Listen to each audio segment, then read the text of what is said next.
আসসালামু আলাইকুম। আমি আমার বন্ধু রাসেল ২ জন হঠাৎ করে একটা প্ল্যান করলাম আজকে সারাদিন ঘোরার জন্য। যে কথা সেই কাজ চলে আসলাম আমরা নেত্রকোনার কমলাকান্দার পাঁচগাঁও একদম মেঘালয়ের কোলঘাসে একটা গ্রাম। খুবই মনোরম পরিবেশ। এখন মূলত আপনার ধান কাটার সিজন চলছে। এই যে আমরা চলে যাচ্ছি চন্দ্রডেঙ্গা পাহাড়ে। কিন্তু এখানে গিয়ে যেটুকু বুঝতে পারলাম চন্দ্রডিঙ্গা পাহাড়ে আসলে এখন আর উঠতে দেয় না বিজেপি। সামনে যারা যাচ্ছে তারা মূলত আপনার ধান কেটে কৃষকের বাসায় নিয়ে দিয়ে আসে। ওদের সাথে কথা বলতে যা জানতে পারলাম ৭ মণ ধান হইলে ১ মণ ওরা নেয় আর বাকি ৬ মণ ওরা নিয়ে যায়। আর আমরা এখন চলে যাচ্ছি আপনার একদম পাহাড়ের কাছে।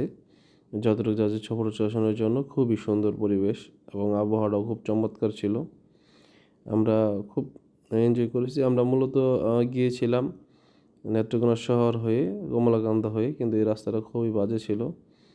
এই ছোটোখাটো একটা মোটর ভিডিও রিল করার চেষ্টা, হ্যাঁ, তবে খুব এনজয় করেছি আমরা ২ জন।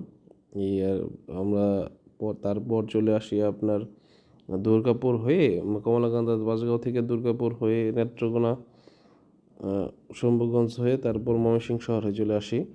এভাবে আসলে মূলত আপনার রাস্তাটা ভালো হয় এবং সুন্দর পরিবেশ থাকে। ধন্যবাদ সকলকে ভিডিওটি শেষ পর্যন্ত দেখার জন্য।